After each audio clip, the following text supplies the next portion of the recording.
Praise the Lord. Praise the Lord. Hallelujah. Hallelujah. මාව හොඳට ඇහෙනවද? එනවා. අංකල් සෙසිල්ගේ මූණ දැක්කා ඊට පස්සේ දැන් ආයි කනෙක්ට් වෙනවා මං හිතන්නේ.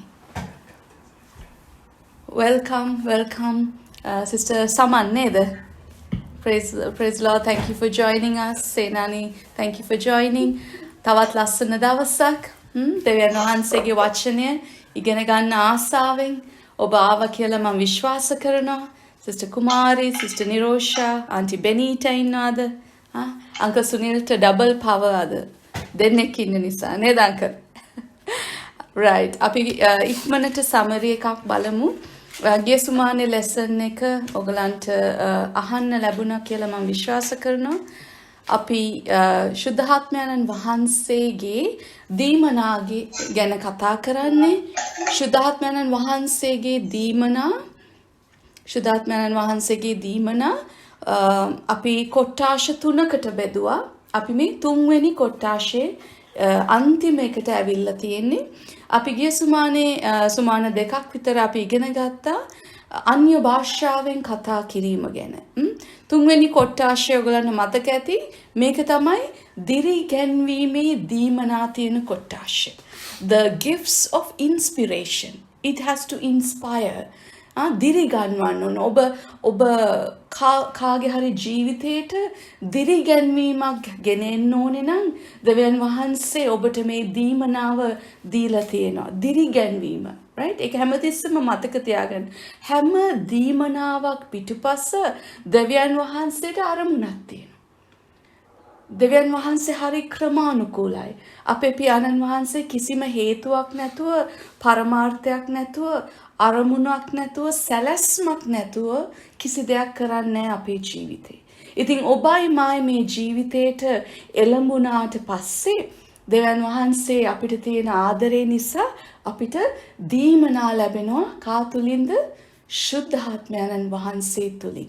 මේ හැම දෙයක්ම විශේෂ ස්ථානය, අපේ ජීවිතේ විශේෂම ස්ථානය අපි දෙන්න ඕනේ ශුද්ධ වූ ආත්මයන්න් වහන්සේට. උන්වහන්සේ අපි ඉගෙන ගත්තා අපිට යම් කෙනෙක්ට දිරිගන්වන්න අවශ්‍ය දීමනා අපිට 3ක් තියෙනවා කියලා අපි ඉගෙන ගත්තා. පළවෙනි එක speaking in unknown tongues, නානා වර්ග භාෂා කතා කිරීම. මම විශ්වාස කරනවා ඒ ගැන මම ගොඩාක් විස්තර දුන්නා. ඔයගොල්ලෝ හොඳට ඉගෙනගෙන තියෙනවා කියලා. ඒ හැම දෙයක්ම මොකද්ද අන්‍ය භාෂාවෙන් කතා කරන්නේ? ඒකේ විවිධාකාර භාෂා තුන් ආකාරයක් තියෙනවා කියලා අපි ඉගෙන ගත්තා. ඒ වගේම ඒවට තියෙන බාධා මොකද්ද? ඇයි කිතුණු දරුවන්ට තාම අන්‍ය භාෂාවෙන් කතා කරන්න බැරි? මොකද්ද මේ ලෝකේ ඔවුන්ට තියෙන බාධක? ඒව ගැන අපි කතා කරා. ඒ බාධක ජයගන්නේ කොහොමද? අපි ඒ හැම දෙයක්ම අභිබවා දෙවියන් වහන්සේගේ දේ කරන්න තියෙන ආශාව නිසා මේ දේ කොහොමද අපි ලබා ගන්න කියන එකත් අපි ඉගෙන ගත්තා. හලෙලුයා. ඒ වගේම අද ඇත්තටම අපි බලන්න යන්නේ the gift of prophecy, ධර්ම වාක්‍ය කීම ගැන, අනාගතය ගැන කතා කරන එක ගැන. හැබැයි මට මතක නෑ මම gift interpretation of tongues එක ගොඩාක් දේවල් කිව්වේ නෑ ඒක ගැන. ඔබට මං කුඩා කරුණු දෙකක් ඒක ගැන කියලා ඊට පස්සේ අද ලෙසන් එකට යන්. මං හිතන්නේ ඔයගොල්ලෝ හොඳට ඇහුම්කන් දුන්නොත් මම මේක කවර් කරා. නමුත් මට නිකන් හදවතට දැනෙනවා ඒක අපි හරියටම බැලුවේ නෑ කියලා එදා. දෙවනි දීමනාව අපි කතා කරේ භාෂා තේරුම් කර දීම ගැන. ඔබට මතක ඇතිනේ. එකක් අන්‍ය භාෂාවෙන් කතා කරන එක, අනිත් එක ඒ භාෂා තේරුම් කර දීම. interpretation of tongues. දැන් මේ interpretation of tongues නැත්නම් භාෂා තේරුම් කර දීම මොනවාද කරන්නේ? මේක අපි දෙවියන් වහන්සේගේ මනසේ තියෙන හැම සිතුවිල්ලක්ම අපේ හදවතට, අපේ ආත්මයට තේරුම් කර දීමක්. දෙවියන් වහන්සේ අපි වෙනුවෙන්, අපි උදෙසා යම්කිසි පරමාර්ථයක් තියෙනවා නම් උන්වහන්සේගේ මනසේ මොකද්ද තියෙන්නේ අපි ගැන? උන්වහන්සේ අපේ අනාගතය ගැන මොකද්ද උන්වහන්සේට තියෙන ආශාව? උන්වහන්සේ බලාගෙන ඉන්නවා අපිට ආශිර්වාද කරන්න නොයෙකුත් විදියට. හලෙලුයා. ඉතින් මේ interpretation of tongues අපි ඉගෙන ගත්තා යම් කිසි කෙනෙක් අන්‍ය භාෂාවෙන් කතා කරනකොට ආකාර 3ක් තියෙනවා කියලා අපි ඉගෙන ගත්තා. එකක් තමන් වෙනුවෙන්ම තමන්ගේ පෞද්ගලික වර්ධනය උදෙසා. right? ඒ වගේම දෙවෙනි එක අපි ඉගෙන ගත්තා සභාව උදෙසා. සභාවේ අනිත් දරුවෝ උදෙසා. කිතුණු පවුලට අයිති අනිත් අය උදෙසා. ඒ වගේම තුන්වෙනි ආකාරය අපි ඉගෙන ගත්තා දෙවියන් වහන්සේව පිළිගත්තේ නැති උන්වහන්සේව විශ්වාස නොකරන කෙනෙක් වුණත් ඔවුන්ට සංකේතයක් හැටියට ඔවුන්ට සාක්ෂියක් දරන්න පුළුවන් විදියට කිතුණු දරුවා අන්‍ය භාෂාවෙන් කතා කරලා ඔවුන්ගේ හදවත දෙවියන් වහන්සේ වෙතට විවර කරනවා කියලා අපි ඉගෙන ගත්තා. right? එතකොට මේ කතා කරන භාෂාව ඔවුන්ට නොතේරුණත් මේ කතා කරන භාෂාව ඔබගේ මනසට නොතේරුණත් දෙවියන් වහන්සේ අපිට දීමනාවක් දීලා තියෙනවා. මොකද්ද? මේ කතා කරන භාෂාව තේරුම් කරලා දෙන්න. දැන් මේක ගැන කිව්වොත් මේක ට්‍රාන්ස්ලේෂන් එකක් නෙමෙයි. එක භාෂාවකින් තවත් භාෂාවකට නිකන් සිංහලෙන් දෙමළට දෙමළෙන් ඉංග්‍රීසි වලට ට්‍රාන්ස්ලේට් කරනවා නෙමෙයි. හලෙලුයා. ට්‍රාන්ස්ලේට් කරනවා නෙමෙයි. මේක මොකක්ද එහෙනම්? අර්ථ නිරූපණය. ඒකේ අර්ථය මොකක්ද? ඒකේ එලිදරව්ව මොකක්ද? අන්න ඒක තමයි වැදගත්ම කාරණය. එතකොට භාෂා තේරුම් කර දීමේ විශේෂ කාරණය ඇවිල්ලා දෙවියන් වහන්සේගේ revelations අපේ ජීවිතයට අවශ්‍ය revelations අපිට ගෙනත් දෙනවා. ඒක තේරුණාද? right? අපිට ඒ වගේම අපේ ජීවිතේට අනිත් අය උදෙසා අපේ සභාව උදෙසා අපේ පවුල උදෙසා ඒ වගේම දෙවියන් වහන්සේව නාඳුනන දෙවියන් වහන්සේව විශ්වාස නොකරන දරුවෙක්ට වුණත් දෙවියන් වහන්සේ කොච්චර ආදරේද කියලා අපිට පැහැදිලිවම තේරෙනවා මේ දීමනාව අප තුල ක්‍රියා කරන්නේ.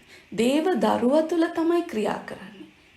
අපි තුලින් ඔබ තුලින් තමයි ඔබ දෙවියන් වහන්සේව අඳුනන්නේ නැති දරුවන්ව ඔබ තුලින් තමයි උන්වහන්සේ ලං කරගන්නේ. ඉතින් මේ භාෂා තේරුම් කර දීමේ දීමනාවේ විශේෂත්වය තමයි මේක අර්ථ නිරූපණයක් අර්ථකථනයක්. ඒක කියලා දෙනවා. මොකද්ද මේක? ඒ වගේම ඒක එලිදරව්වක්. ඒක එලිදරව් වීමක්. හලෙලුයා.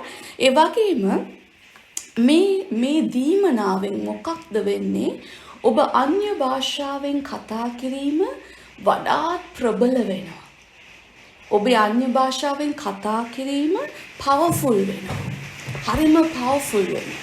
ඇයි ඒ? මොකද ඔබගේ ජීවිතේට ඔබ අන්‍ය භාෂාවෙන් කතා කරන එක ඔබට හොඳයි.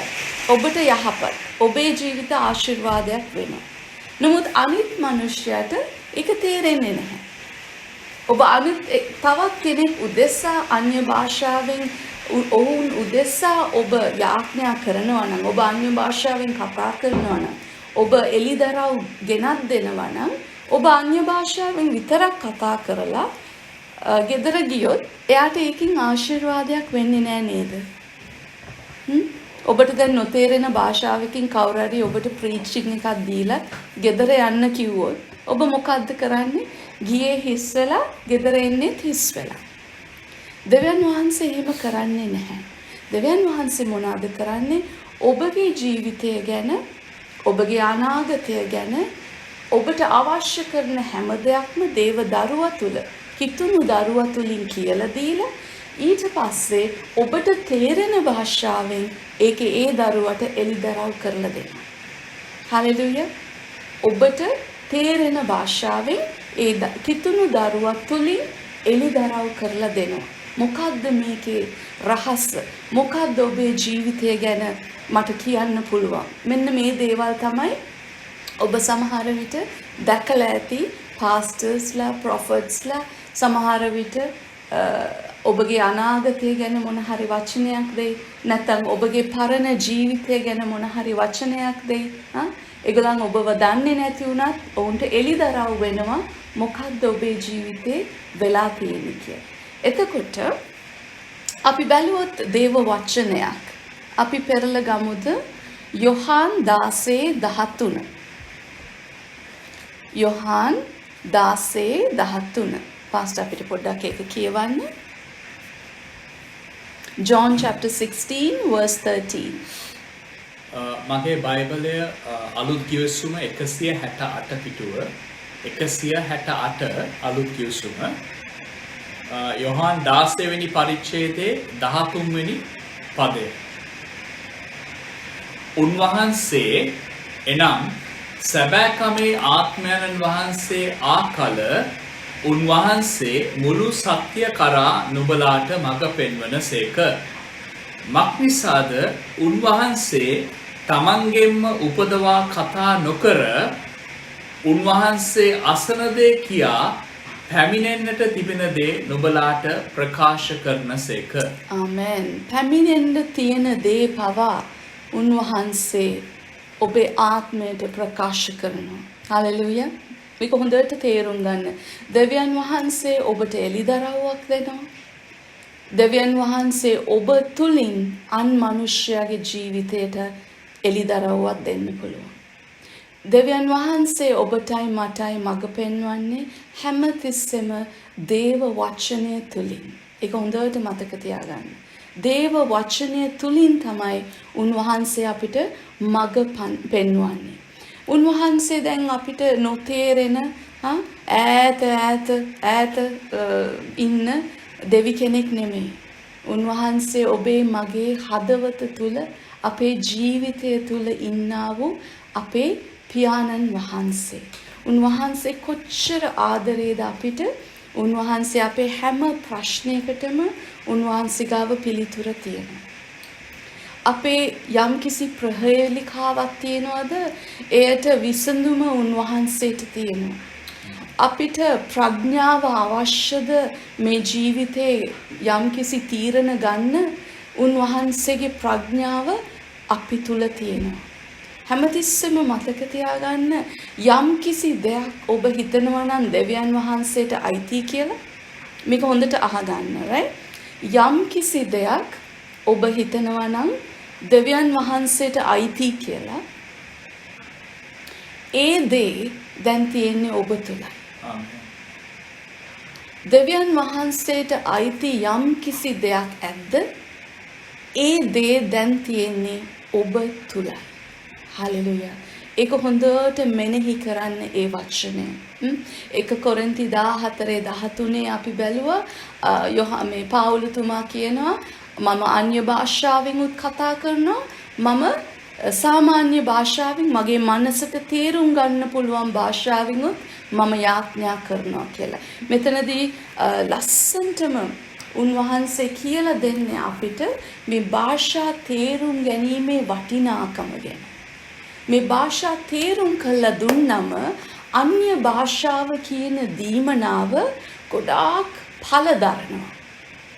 අපේ ජීවිතේ ඵල දරන්න ඕනේ නම් අන්‍ය භාෂාව කතා කරන, අන්‍ය භාෂාවෙන් යාඥා කරන, අන්‍ය භාෂාවෙන් එළිදරව් ගෙනත් දෙන කිතුණු දරුවන්ට මේ අර්ථකථනය එළිදරව්ව අපිට ගෙනත් දෙනකොට අපේ ජීවිත ඵල දරන්ට අන්‍ය භාෂාවෙන් විතරක් ඒ දේ කරන්න අමාරුයි. මේ අර්ථකථනය නැත්නම් interpretation of tongues ගොඩාක් වැදගත් වෙන්නේ ඒකයි. ඉතින් හැමතිස්සෙම ඒ දීමනා දෙක එකින් එකට වැඩ කරන්නේ. Hallelujah. Right.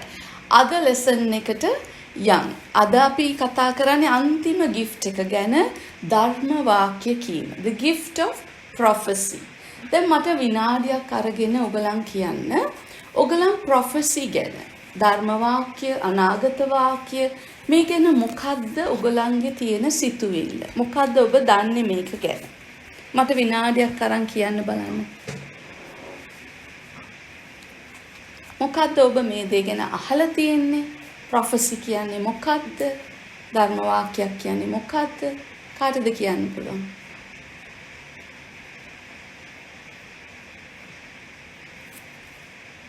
try එකක් දෙන්න. හරි වැරදි ගැන හිතන්න එපා. මොනවාද මට ධර්ම උපිෂ්ඨ මට ධර්ම වාක්‍යයක් කියලා තියෙනවා 2019 නවම්බර් මාසයේ 19 දිනේ මට මතකයි. ප්‍රොෆෙට් කෙනෙක් කරා තමයි කිව්වේ එදින උදේ සෙනසුරාදා හවස ප්‍රශ්නයක් වුණා. එදින උදේ පල්ලි ගියාට පස්සේ ඒ මුළු දවසම මම දෙවියන් වහන්සේ කතා කර හවස උගක් වෙලා හිටියා. ඊට පස්සේ දැන් ඒ පාස්ටර් දන්නේ නැහැ නේ මට උන ප්‍රශ්නේ. එයා මට උදේ පුල්පිට් එකේදී කිව්වා ඊයර මගේ නම කියලා කතා කරලා ඊයර මේ කුමාරි මෙහෙම ප්‍රශ්නයක් කළා හරියට ඇදුවා දෙවියන් වහන්සේ කතා කරලා දෙවියන් වහන්සේ කියනවා ඔයාට ඒ ප්‍රශ්නෙට දෙවියන් වහන්සේ ඉන්නවා කියලා කිව්වා. right. සිස්ටර් එතකොට මට කියන්න ධර්ම වාක්‍ය කියන්නේ මොකක්ද කියන එක මම අහුවොත් ඒ කියන්නේ අර ධර්ම වාක්‍ය කියන්නේ දෙවියන් වහන්සේ අපේ යාඥාවට දෙවියන් වහන්සේ කියන පිළිතුරක්ද? amen. very good. thank you sister කුමාරි. වෙන කාට හරි ඒ ගැන සිතුවිල්ලක් තියනවද? ෂෙයා කරගන්න කැමතිද? ආන්ටි බෙනීටා මොනාරි කියනවද? ඔයා මියුට් ඉන්නේ. you on mute aunty.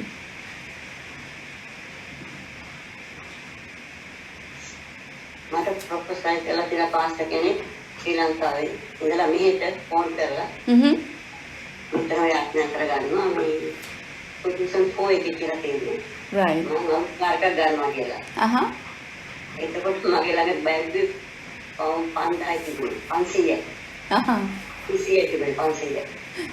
ඉතින් මම මේ පාස්ටර් කවදාද දෙන්න හරි පිට ගන්න බෑ. මේක කොහොමද වෙන්නේ කියලා මට කවුරුත් මගේ අතේ තියෙන්නේ. කොහොමද මම අලුත්කාරක ගන්නේ කියලා. කොහොමද හිතේ ඉන්නේ යාඥා කරලා මේ මාස 3කට පස්සේ මගේ හිතේ කාර්ක ගන්න ඕනේ කියලා. නමුත් මම දැන් දන්නේ නැහැ කොහොමද කරන්නේ කියලා. මගේ NHS එකේ නර්ස් කෙනෙක් මම ඉල්ලුවා. එයා මාත් එක්ක ඇවිල්ලා මේ මෝඩර්න් එකේ වයිට් ස්පූන් එකක් තිබුණා. ඒකේ පරණ කාර අලුත්කාර ගොඩක් තිබුණා. so auntie you must made up your mind. Are you sure you're going to buy a new car? Yes. auntie එතකොට ගත්තද වාහනේ? කතා කළාම මේ මම 500 ඇති අලුත්කාරක ගන්න. ඒක ඩිපොසිට් කරලා මාසෙන් මාස NHS එකේ පඩිය. right. ඔයගේ අවුරුදු පස්සේ මම අලුත්කාරක අයිති කරා. praise god. thank you auntie. thank you ඒක ෂෙයා කරා. thank you auntie. right. එතකොට sorry Dilani, I want to ask something. ධර්ම වාක්‍ය කීමයි අනාගත වාක්‍ය කීමයි දෙකක් නේද? මම එක පොඩක් explain කරලා කියන්නම් නලින්. දැන් the gift of prophecy, thank you Nalin. මම එක explain කරන්න යන්නේ. දැන් මේ prophecy එක ධර්ම වාක්‍ය කීම නැත්නම් මේ අනාගත වාක්‍ය කීම, right? මේක ඔබ දැකලා ඇති, ඔබ කියවලා ඇති පරණ කිවිසුමෙත් ගොඩාක් තියෙනවා. ගොඩාක් තැන්වල මේක පාවිච්චි වෙනවා. right? දෙවියන් වහන්සේ prophets ලව තෝරගත්ත.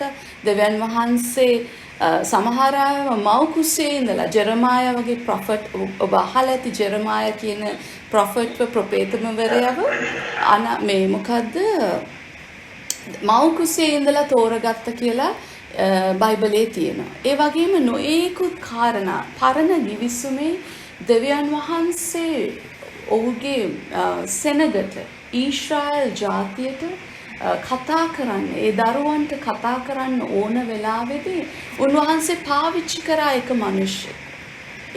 ඒ කාලෙට එක එක දරුවන්ව උන්වහන්සේ පාවිච්චි කරා.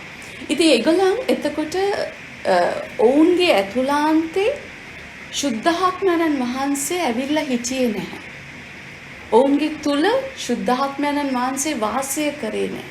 මතකද අපි මේක ගැන ඉගෙන ගත්තා?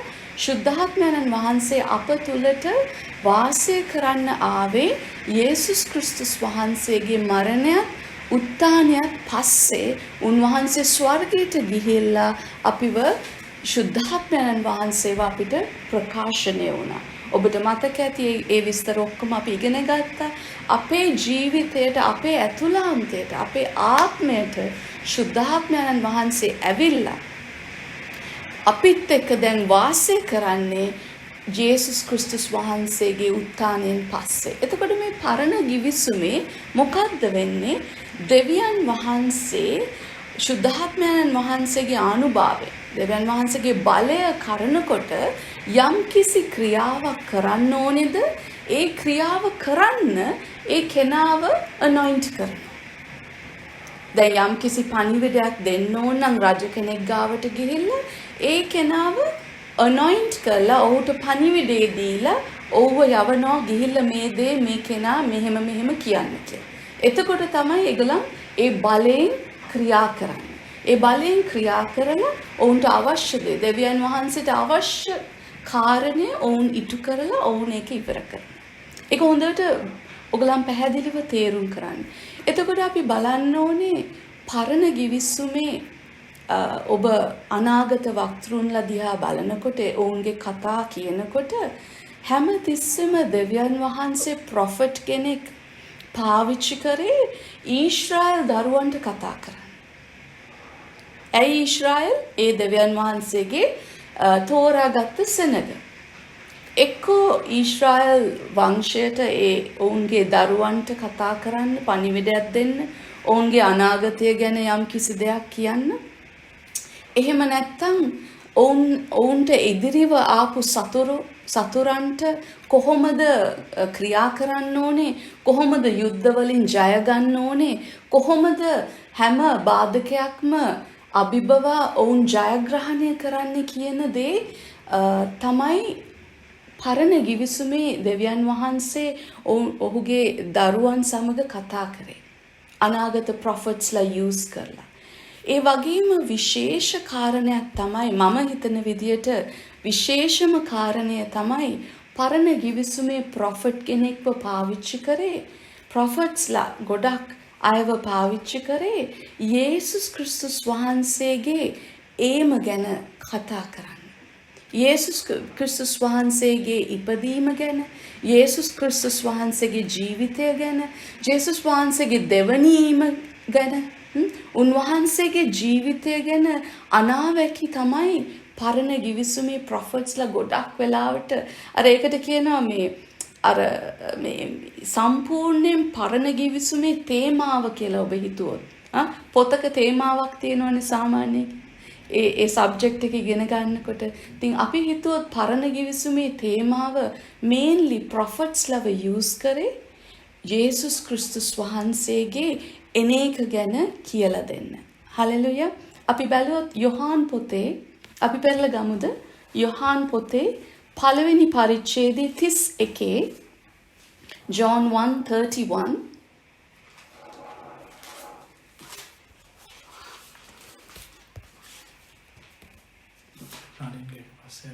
I will answer it. මගේ බයිබලයේ පිටුව 138 අලුත් කිවිසුම 138 යොහාන් පළවෙනි පරිච්ඡේදයේ 31. මම උන්වහන්සේ නෑදින සිටියෙමි. නමුත් මා වතුරෙන් බෞතිස්ම කරමින් ආවේ උන්වහන්සේ ඊශ්‍රායල් වරුන්ට ප්‍රකාශ වන පිණිසයයි කීවාය. ආමෙන්. මේ කවුද කියන්නේ? යොහාන් ද බෞතිස්ම කියන්නේ මම ආවේ ඊශ්‍රායල් සෙනගට. දැන් යොහාන් ද බෞතිස්ම තමයි යේසුස් වහන්සේත් එක්ක හිටපු අන්තිම ප්‍රොෆෙට්. ඔහු යේසුස් වහන්සේගේ වචනයෙන්ම කියනවා ඔහු තමයි හිටපු ග්‍රේටස්ම ප්‍රොෆෙට් කියලා. ඒ කියන්නේ මවකට ලැබුණ ග්‍රේටස්ම දරුවෙක් කියලා මනුෂ්‍ය අතරේ හිටපු. ඉතින් මේ අනාගත වක්තෘ ආවේ යේසුස් ක්‍රිස්තුස් වහන්සේව මෙසියස් කියලා, the Messiah. මෙසියස් වහන්සේ තමයි මෙයා කියලා එලිදරව් කරන්න තමයි මේ ප්‍රොෆෙට්ස්ලා ආවේ. එතකොට අපි හිතුවොත් දැන් එහෙනම් ප්‍රොෆෙට්ස්ලා අපිට අවශ්‍යද? අපි එක පැත්තකින් හිතනකොට අපි ඊශ්‍රායල් සෙනගත් නෙමෙයි. අපි අන්‍ය ජාතිකයෝ වෙලා හිටියා. අපි ඊශ්‍රායල් නොවන සෙනග, අපි ජෙන්ටයිල්ස්ලා කියලා කියන බයිබලයේ අපිට. එතකොට අද කතා කරන ප්‍රොෆෙට්ස්ලා, අද දෙවියන් වහන්සේ කතා කරන්නේ ප්‍රොෆෙට් කෙනෙක් තුලින් විතරයිද? අපි බලමුද හෙබ්‍රෙව් පොතේ පළවෙනි පරිච්ඡේදයේ 1 සිට 3. Book of Hebrews, chapter 1, verse 1 to 3.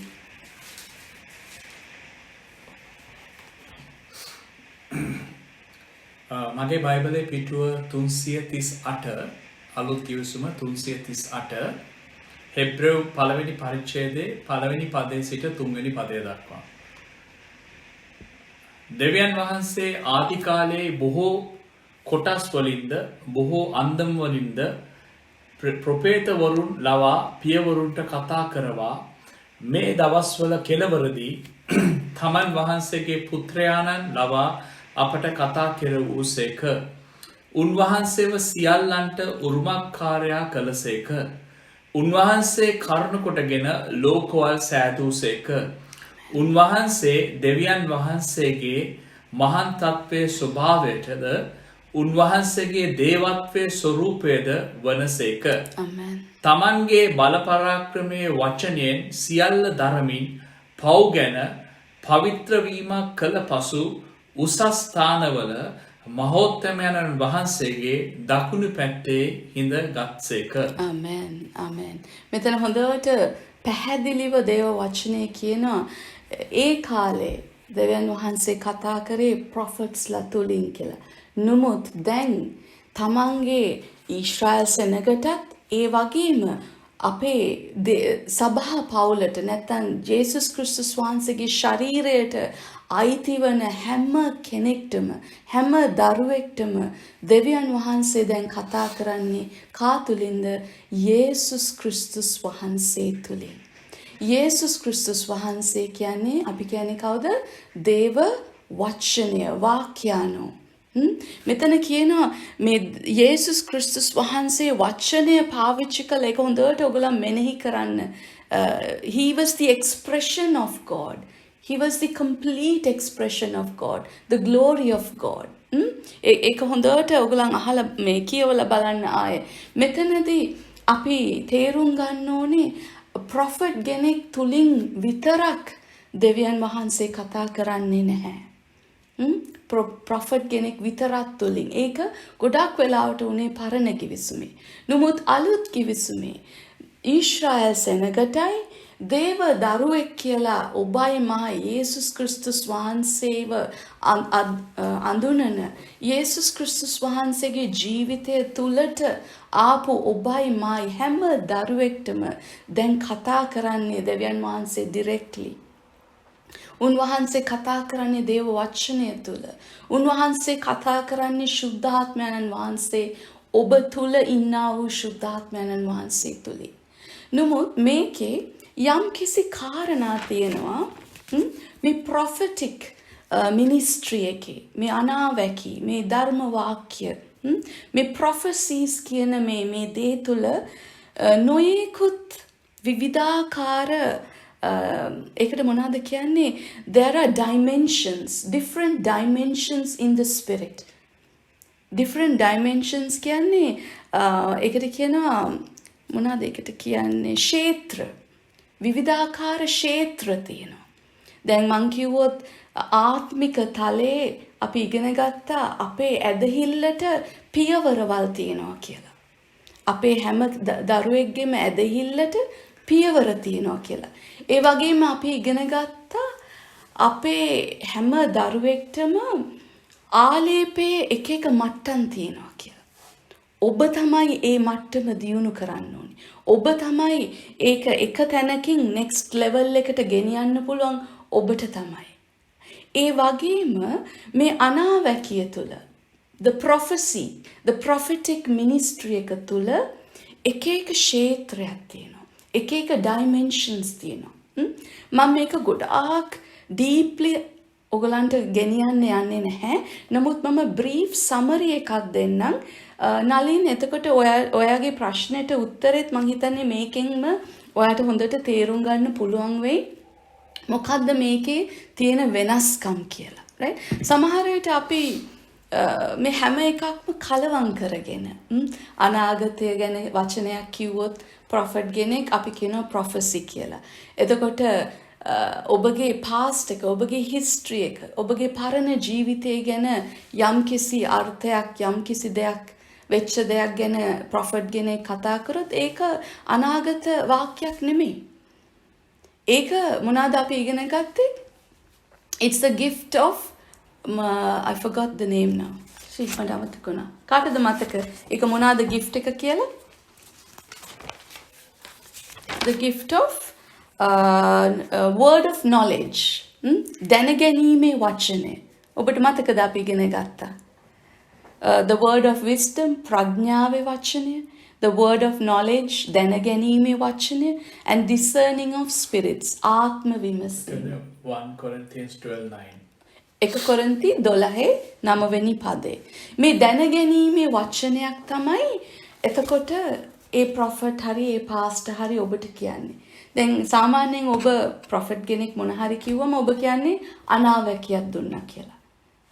දැන් මේකේ වෙනස ඇවිල්ලා අපි දැන් ඉගෙනගෙන එනවා මේ ඔක්කොම අනාවැකි නෙමෙයි.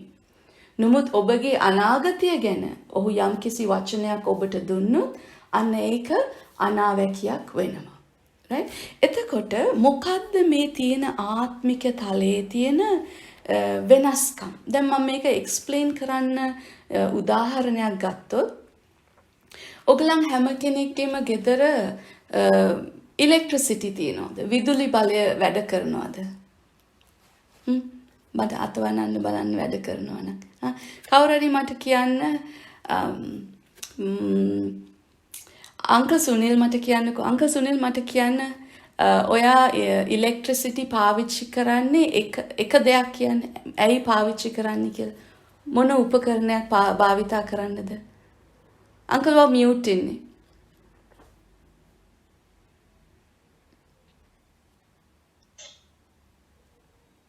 ආලෝකය ලබා ගන්න. ආලෝකය ඕකේ ලයිට් එළිය දාගන්න බල්බ්ස් පත්තු කරන්න ඕකේ. ආන්ටි සින්තියා මට කියන්න ඔයා ඇයි ඉලෙක්ට්‍රිසිටි පාවිච්චි කරන්නේ? ගෙදර. යන්න. කෑමෝ යන්න. very good. තව එක්කෙනෙක් කවුද කිව්ව මට ඇහුන්නේ නැහැ. බලය ඕකේ මේ බලය ලබා ගන්න ඔබ නෑ මං අහන්නේ මේකයි. ඔබ බලය අරගෙන ඔබගේ ගෙදර නිවසට මේ බලය මේ විදුලි බලය පාවිච්චි කරලා ඔබ මොකක්ද පාවිච්චි කරන උපකරණය? ආන්ටි සින්තියා ඔයාගේ මික්සර්, ග්‍රයින්ඩර්, ඩිෂ්වොෂර් ඒව පාවිච්චි කරනවලු. සුනිල්ලා ගෙදර බල්බ් 100ක් විතර තියෙනවලු. පාස්ටර් ඔයා මොනකටද පාවිච්චි කරන්නේ? විදුලි බලය අපේ ගෙදර. මම කෙටල් එක පාවිච්චි කරනවා තේ බොන්න රත් කරලා. අපි පාස්ටර් තේ හදන්නේ විදුලි බලය පාවිච්චි කරලා. දැන් මේ අන්න හරි. ටීවී එක well done. Thank you sister. ඒ වගේම අපේ කම්පියුටර්ස් තියෙනවා. දැන් කම්පියුටර් එක පාවිච්චි කරලා මට එක්ක ඊමේල් එකක් බලන්න පුළුවන්, මගේ ඔෆිස් එකේ වැඩක් කරන්න පුළුවන්, ඒ වගේ මේ Zoom call එකට join වෙන්න පුළුවන්. ඒ වගේම මට අහස් යානාවක් මේ ටෙස්ලා කාර් එකක් මේ මැඩ පවත්ව ගන්න පුළුවන්, කන්ට්‍රෝල් කරන්න පුළුවන්. මට ගොඩාක් විවිධාකාර දේවල් මේ ලෝකේ තියෙන හැම විද්‍යාවක්ම හැම ක්ෂේත්‍රයක්ම මට සංවිධානය කරලා මැඩ පවත් කර ඒ කියන්නේ කන්ට්‍රෝල් කරලා ප්‍රෝග්‍රෑම් කරගන්න පුළුවන් අපිට අවශ්‍ය විදිහට right. දැන් මේ හැම කෙනෙක්ම පාවිච්චි කරන බලය එකම බලයද? මේ විදුලි බලය එකම නේද? ඔබටයි මටයි කෙටල් එකට අවශ්‍ය කරන විදුලි බලයයි ග්‍රයින්ඩර් එකට අවශ්‍ය කරන විදුලි බලයයි අඳුන් හොදන්නයි බල්බ් පත්තු කරන්නයි ලැප්ටොප් එක ඔන් කරන්නයි මේ හැම දෙයකටම අපිට අවශ්‍ය කරන බලය විදුලි බලය. අපි උදාහරණයක් ඇටියට ගත්තොත් ඒ විදුලි බලය ගැන අනිත් බලවල් තියෙනවා right. දෙවියන් වහන්සේගේ ආත්මයන් තුලින් මේ ප්‍රොෆෙසි මේ ප්‍රොෆෙටික් ක්ෂේත්‍රයත් අන්න එහෙම තමයි. ඔබට බලය එකයි. බලය දෙවියන් වහන්සේ විතරයි. එක දෙවි කෙනයි. එක ශුද්ධාත්මයන් වහන්සේ. එකම ආත්මය. එකම බලය. නමුත් ඔබට විවිධාකාර විදියට ක්‍රියා කරන්න පුළුවන්. විවිධාකාර විදියට. දැන් අපි බලන්න යනවා මේකේ අත්තිවාරම මොකක්ද එතකොට? අපි දන්නවා කාගේද බලය කියලා. බලය දෙවියන් වහන්සේගේ. කා තුලින්ද අපිට මේ දේ ලැබෙන්නේ? ඒක ලැබෙන්නේ ශුද්ධාත්මයන්න් වහන්සේ. අපි කාගේ නාමයද පාවිච්චි කරන්නේ? කාවද විශ්වාස කරන්නේ? යේසුස් ක්‍රිස්තුස් වහන්සේව විශ්වාස. මේ ත්‍රිඑක දෙවිතුන් අපිට අත්‍යවශ්‍යයි මේ බලයේ ක්‍රියා කරනවා නම්. දැන් මේ ක්ෂේත්‍රය තුල මේ බලය තුල අත්විවරම මොකක්ද? අපි හෙබ්‍රේය පොතේ ඉස්සලා පළවෙනි පරිච්ඡේදයේ කියුවා මේකේ අත්විවරම මොකද්ද? දේව වචනය.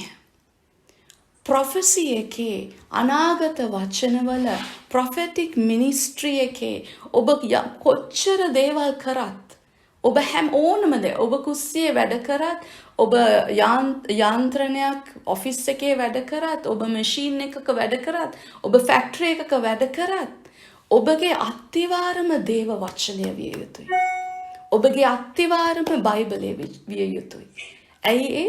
යේසුස් ක්‍රිස්තුස් වහන්සේ තුල තමයි අපිට මේ හැම දෙයක්ම ලැබෙන්නේ. right?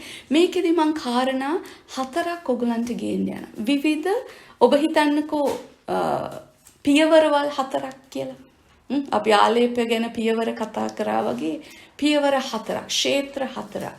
4 different dimensions of using the prophetic ministry, the prophecies in your life, right? පළවෙනි එක the word of God.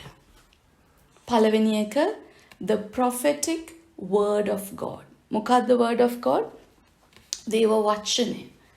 කවුද දේව වචනය කියන්නේ? යේසුස් ක්‍රිස්තුස් වහන්සේ. දැන් මම මේ word එක ගැන තව චුට්ටක් විස්තර කරන්නම් අන්තිමට. දෙවෙනි එක the office of a prophet. The maker සිංහලෙන් කියනවා නම් යම්කිසි පුද්ගලයෙක්ව දේවදරුවෙක්ව දෙවියන් වහන්සේ තෝරගන්නවා. ඔහුට වගකීමක් දෙනවා දෙවියන් වහන්සේව නියෝජනය කරන්න. යම්කිසි දේවදරුවෙක්ව දෙවියන් වහන්සේ තෝරගෙන දෙවියන් වහන්සේ ආලේප කරලා ඔහුව කැඳවනවා යම්කිසි වගකීමක් ඉටු කරන්න.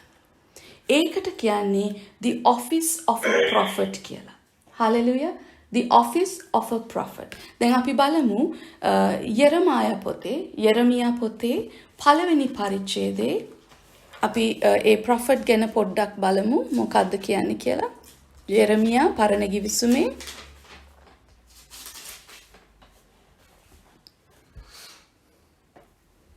පළවෙනි පරිච්ඡේදයේ 5 වෙනි පදය. මගේ බයිබලය පරණ කිව්සුම පිටුව 980. පිටුව 980 පරණ කිව්සුමේ ජෙරමියා පොතේ පළවෙනි පරිච්ඡේදයේ 5 වෙනි පදය. පස්ට 4 ඉන්නේ කින් කියන්නේ. ජෙරමියා පළවෙනි පරිච්ඡේදයේ 4 වෙනි පදයේ සිට ස්වාමින් වහන්සේගේ වචනය මා වෙතට පැමිණ කියනුවේ මම නුඹ ගර්භාෂයේ සාදන්නට පළමුවෙන් නුඹ හඳුනාගෙන සිටිමි. නුඹ කුසේ නික්මෙන්ට පළමුවෙන් මම නුඹ කැපකොට ජාතීන්ට අනාගත වක්තෘ කෙනෙක් කොට නුඹ නියම කළමියයි කීය. ආමෙන් ආමෙන්. මව් කුසේ පටන් දෙවියන් වහන්සේට පුළුවන් මේ එක දරුවෙක්ව තෝරගන්න උන්වහන්සේ ප්‍රොෆෙට් කෙනෙක් හැටියට ඔහුව පත් කරනවා. අපි බලන්න යනවා මේක කොහෙද තව තියෙන්නේ කියලා එපීස පොතේ 4 වෙනි පරිච්ඡේදයේ ෆස්ට් මම හිතන්නේ 11 වෙනි පදයේ තියෙන එක. Ephesians chapter 4 verse 11. මගේ බයිබලයේ පිටුව 299 අලුත් කිව්සුම 299 එෆීස පොතේ 4 වෙනි පරිච්ඡේදයේ 11 වෙනි පදය. උන්වහන්සේ සමහරුන් ප්‍රේරිතයන්ද සමහරුන් අනාගත වක්තෘන්ද සමහරුන් සුභාරංචි ප්‍රකාශ කරන්නන්ද සමහරුන් සභා පාලකයන්ද සමහරු ගුරුවරුන්ද කොට දුන්සේක. හලෙලුයා. දැන් මෙතනදී අපි දකින්නේ මේකට කියන්නේ පස්සාකාර සේවය කියලා. මේක ලැබෙන්නේ මේක තෝරගන්නේ දෙවියන් වහන්සේමයි. ඔබටයි මටයි කියන්න බෑ මට ප්‍රොෆෙසි එකක් කියන්න පුළුවන් මට අනාගත වාක්‍යයක් මෙයා ගැන කියන්න පුළුවන් ඒ කියන්නේ මම ප්‍රොෆට් කෙනෙක් කියලා මටම ඒ නම දාගන්න බෑ ඒ පට්ටම මටම ගන්න බෑ උපදවා ගන්න බෑ right ඒක දෙන්නේ මේ the office of a prophet ඒ වගකීම ප්‍රොපේතවරයෙක් හැටියට අනාගත වක්තෘ කෙනෙක් හැටියට ඒ දෙන වගකීම බාර ගන්න ඒ දරුවා ඒ ජීවිතේ කැප කරන්න දේව සේවය වෙනුවෙන් කැප කරන දරුවන්ට තමයි මේ දීමනාව ලැබෙන්නේ. හලෙලුයා. එතකොට එක දෙයක් තමයි පළවෙනි ක්ෂේත්‍රයේ the word of God. දේව වචනේ. මම හිතන්නේ බ්‍රදර් නලින් මේ ඇහුවා වගේ ධර්ම වාක්‍ය කීම වැටෙන්නේ මේ word මේ පළවෙනි ක්ෂේත්‍රයේ the word of God යටතේ. දෙවෙනි එක the office of a prophet. ඒක දැන් පැහැදිලිද? දෙවෙනි එක. දැන් මේ office of a prophet ඒ කියන්නේ වගකීම දරලා prophet කෙනෙක් හැටියට තෝරගෙන ඔහුව කැඳවලා ඔහුව ආලේප කරලා ඔහුගේ ජීවිතේ වෙන් කරලා කැප කරන්න අපි ඔක්කොමලට දීලා නැහැ. ඒ දේ දෙවියන් වහන්සේම තමයි දෙන්නේ. right? ඒක දෙවෙනි දේ. තුන්වෙනි කාරණාවක් තියෙනවා මේ තව dimension එකක් මේක හරි interesting එකක්. ඒකට ඉංග්‍රීසි වලින් කියන්නේ the spirit of prophecy කියලා. the spirit of prophecy. ඒ කියන්නේ අනාගත වාක්‍ය කීමේ ආත්මයක්. අනාගත වාක්‍ය නැත්තම් මේ ධර්ම වාක්‍ය කීමේ ආත්මයක්. දැන් මේක ටිකක් interesting මොකද මේක ඕනම කෙනෙක්ට ලැබෙන්න පුළුවන් ඕනම වෙලාවක. ඒක instantly වෙන්නේ. ඒකට ඔබ train වෙලා ඔබ ඉගෙනගෙන ඔබ අවුරුදු ගාණක් මහන්සි වෙලා ඒකට කැඳවපු තැනක් නෙමෙයි මේක කියන්නේ. මේක ඔබ ඉන්න තැන ඔබ කවුරු වුණත් මේක ඔබට ලැබෙන්න පුළුවන්. දෙවියන් වහන්සේට එක කතාවක් තියෙනවා පරණ ගිවිසුමේ කොටලුවෙක් පාවිච්චි කරලා ඒ කොටලුව කතා කරා කියලා. ඒ කොටලුවට දෙවියන් වහන්සේට අවශ්‍ය දේ කොටලුවෙක් තුලින් උන්වහන්සේ ඉෂ්ට කරා. ඒ වගේම පරණ ගිවිසුමේ අපි ඕනනම් ඒක බලමු. සාමුවෙල් පොතේ දෙවෙනි සාමුවෙල් පොතේ දෙවෙනි සාමුවෙල් පොතේ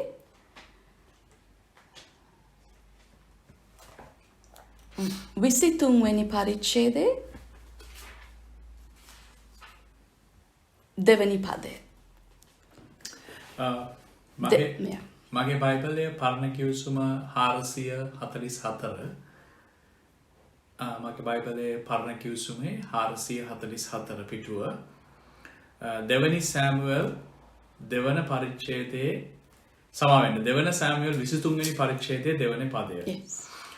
ස්වාමින් වහන්සේගේ ආත්මය මා ලවා කතා කෙරවූසේක උන්වහන්සේගේ වාක්‍යද මාගේ දිවේ තිබුණේය. ඒකයි කියන්නේ පාස්ටර්. උන්වහන්සේ ස්වාමින් වහන්සේගේ ආත්මය මා ලවා කතා කෙරවූසේක. ස්වාමින් වහන්සේගේ ආත්මය ඒ කියන්නේ දෙවියන් වහන්සේගේ ආත්මය මා ලවා ඒ කියන්නේ පුද්ගලයා ලවා කතා කෙරවූ. එතකොට මමද කතා කරේ? ඔව්. නමුත් කවුද මා තුලින් කතා කරේ? සුද්ධාත්මයන්න් වහන්සේ. ඒකයි කියන්නේ පාස්ටර්. ස්වාමින් වහන්සේගේ ආත්මය මා ලවා කතා කෙරවූසේක. උන්වහන්සේගේ වාක්‍යද මාගේ දිවේ තිබුණේය. උන්වහන්සේගේ වාක්‍ය කාගේද? දෙවියන් වහන්සේගේ. ඒ කියන්නේ ඔයාගේ හදවතින් ඔයාගේ මනසෙන් ඔයා උපදවගත්ත වචන නෙමෙයි.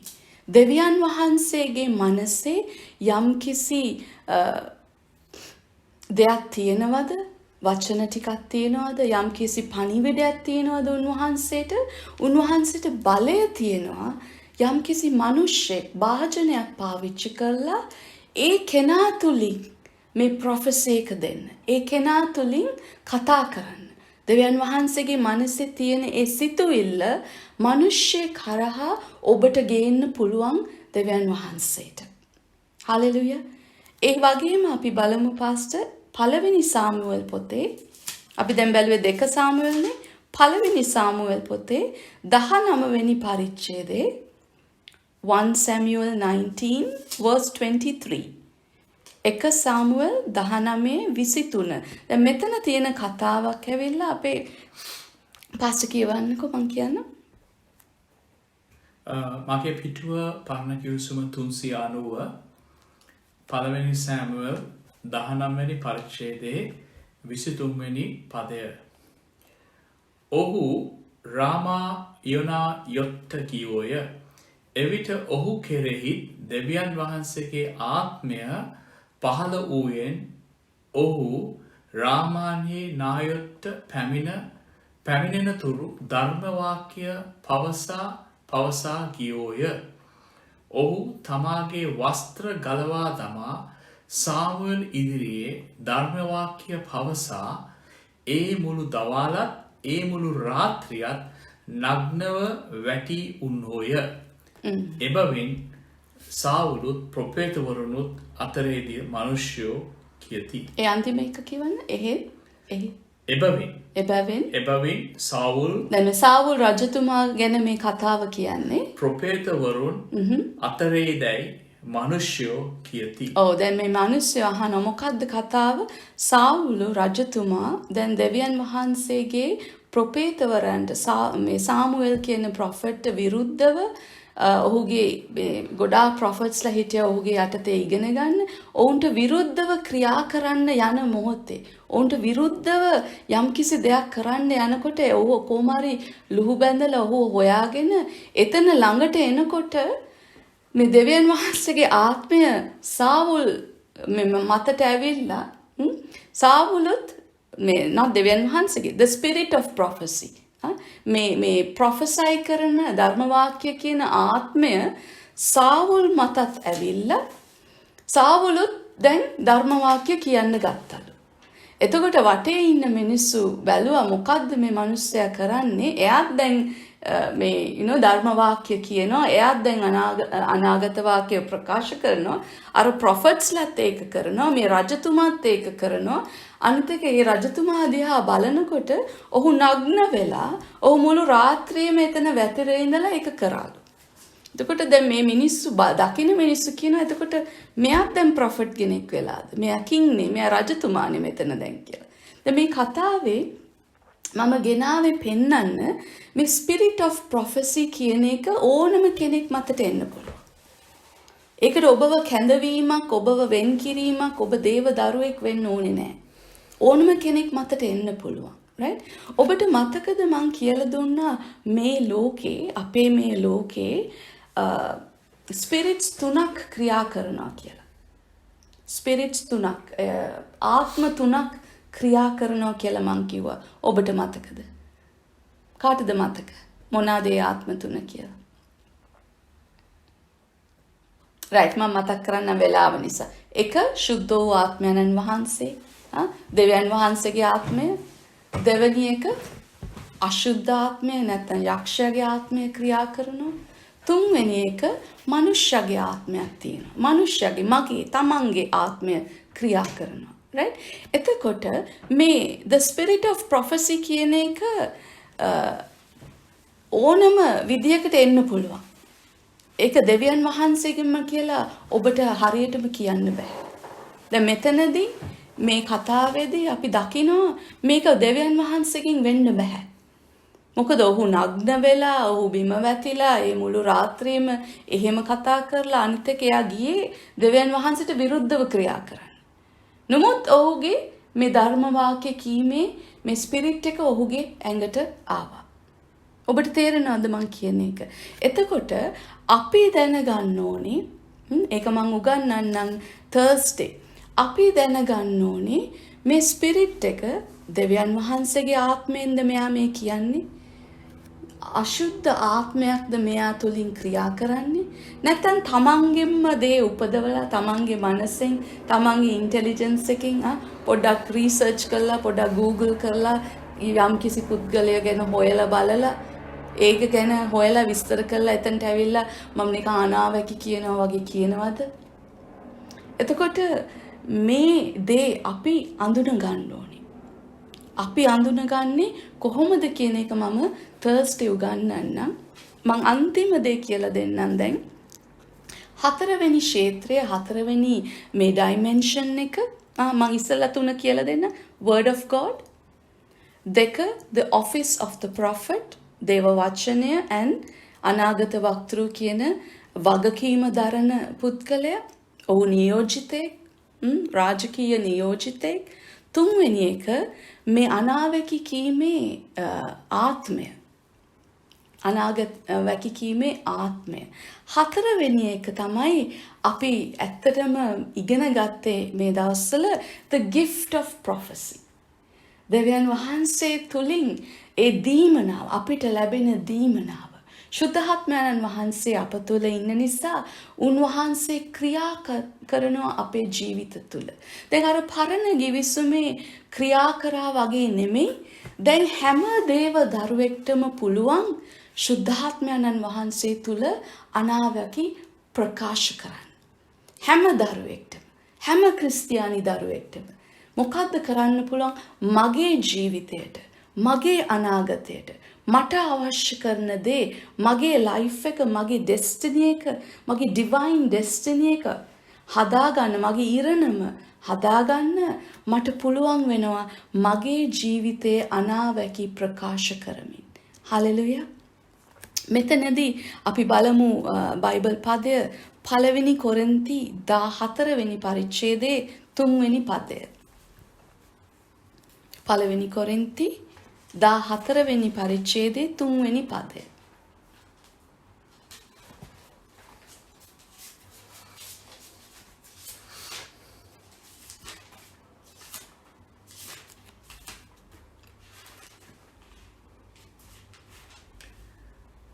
මගේ බයිබලයේ පිටුව 267 පළවෙනි කොරින්ති 14 වෙනි පරිච්ඡේදයේ 3 වෙනි පදය.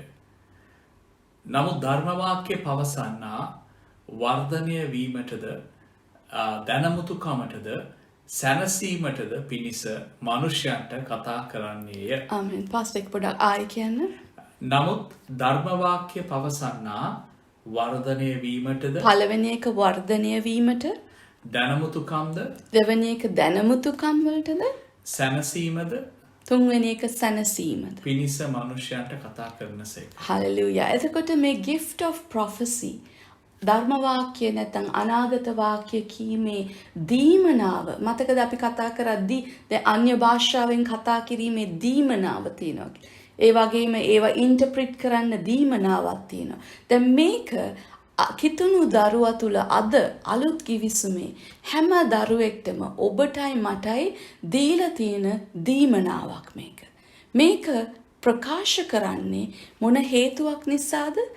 ඔබ කාගේ හරි ජීවිතය ගොඩනගන්න, ඔබේ සභාව ගොඩනගන්න, ඔබගේ පවුල ගොඩනගන්න, ඔබගේ පෞද්ගලික ජීවිතය ඔබට සංස්කරණය කරලා ඔබට ගොඩනගන්න ඕන නම්, ඒ වගේම ඔබට කාට හරි අවවාදයක් දෙන්න ඕන නම්, කාට හරි කියලා දෙන්න ඕන නම්, කාට හරි දැනුමුතුකමක් දෙන්න ඕන නම් දේව වචනය තුල, ඒ වගේම කාගේ හරි ජීවිතයට ඔබ සැනසීමක් ගේනවා නම්, කරදරයක ඉන්න, දුකෙන් ඉන්න මිනිහෙක්ව සනසන්න ඔබට අවශ්‍ය නම් දේව වචනය තුල ඔබට මේ දේ කරන්න පුළුවන්. මේ gift of prophecy කියන එක ක්‍රියාත්මක වෙන්නේ දේව වචනය තුල විතරයි. Hallelujah. The gift of prophecy එක ක්‍රියාත්මක වෙන්නේ දේව වචනය තුලින් තමයි. ඒක කවදාවත් අනිත් කෙනාව හිත රිද්දන්නේ නැහැ. ශුද්ධාත්මයන් වහන්සේ කවදාවත් අනිත් කෙනාගේ යේසුස් වහන්සේ තුලට අලුතෙන් ඉපදෙන්න කලින් ඒ කෙනාගේ ජීවිතය ඇදලා අරගෙන ඒ ගැන කියන්නේ නැහැ. එයාගේ පරණ පාපයන් මතක් කරන්නේ නැහැ. ශුද්ධාත්මයන් වහන්සේ ඒ දරුවගේ දැන් තත්වයට ලැජ්ජාව කියන දේ ගෙනත් දෙන්නේ නැහැ. ගොඩක් වෙලාවට අපි දකිනවා මේ ප්‍රොෆට්ස්ලා කියලා, පාස්ටර්ස්ලා කියලා මේ gift එකකින් ඔපරේට් කරනවා කියලා ඒගොල්ලන් කියනවා. සමහර දේවල් ඇත්තටම කියනවා. මොකද්ද මේ කියන්නේ? gift of prophecy පාවිච්චි කළා නෙමෙයි. ඒක කියන්නේ අර spirit of prophecy එකකින්. එතකොට ඒ spirit of prophecy එකකින් ඒ අනාගත වාක්‍ය කීමේ what's the spirit? ආත්මය මට අමතක වුණා වචන. ඒ ආත්මය තුල ක්‍රියා කරනකොට අපි ගොඩක් පරිස්සම් වෙන්න ඕනේ. මොකද අපි දැනගන්න ඕනේ මේක දෙවියන් වහන්සේගෙන්ද? මේක නැත්තම් ඔහු උපදවලා කියනවාද? නැත්තම් අශුද්ධ ආත්මයකින් ඔහු ක්‍රියා කරනවාද කියලා. මේක තව දුරටත් මම එක්ස්ප්ලেইন කරලා මම කියලා දෙන්නම් කොහොමද අපි සැබෑ ප්‍රොෆට් කෙනෙක්, හරි ප්‍රොෆට් කෙනෙක්ව කොහොමද අපි අඳුනගන්නේ? මේ ධර්ම වාක්‍ය, මේ අනාගත වාක්‍ය අපේ ජීවිතයට අපි ඇත්තටම බාර ගන්න ඕනේද? කොහොමද අපි බාරගන්නේ? ප්‍රොෆෙසි එකක් ලැබුණා කියලා.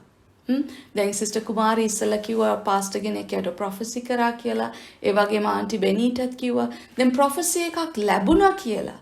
ඒ ප්‍රොෆෙසි එක අපේ ජීවිතේ ඉබේම ඉටු වෙයිද? නැත්තම් යම්කිසි ක්‍රියාවක් අප තුලින් කරන්න වෙයිද? අන්න ඒ වගේ කාරණා මම තර්ස්ඩේ අපි කතා කරගමු. අද මට විශේෂයෙන්ම කියලා දෙන්න ඕන වුණේ මේ ආත්මික තලයේ තියෙන එක එක පියවර ගැන. ප්‍රොෆෙසි එකක් කියලා හිතුවොත්, අනාගත වාක්‍යයක් ප්‍රොෆට් කෙනෙක් කියලා හිතුවොත් ඔබ හිතන්න එපා මේ ඔක්කොම එකයි කියලා. මේකේ විවිධාකාර මට්ටම් තියෙනවා. එක දේව වචනය. හැම එකෙම මේ හැම මට්ටමේම මේ හැම පියවරේම ෆවුන්ඩේෂන් එක අත්තිවාරම දේව වචනය විය යුතුයි. දේව වචනය නැතුව ඔබ කිසිම අනාගත වාක්‍යයක් බාර ගන්න එපා. දේව වචනය තමයි ෆවුන්ඩේෂන් එක. right? ඒ වගේම the word of God එක තිබුණා. දෙවියන් වහන්සේගේ වචනය. office of the prophet තිබුණා. prophet කෙනෙක්ව තෝරගෙන ඔහුව ආලේප කරලා ඔහුගේ ජීවිතේ කැපකිරීම ගැන.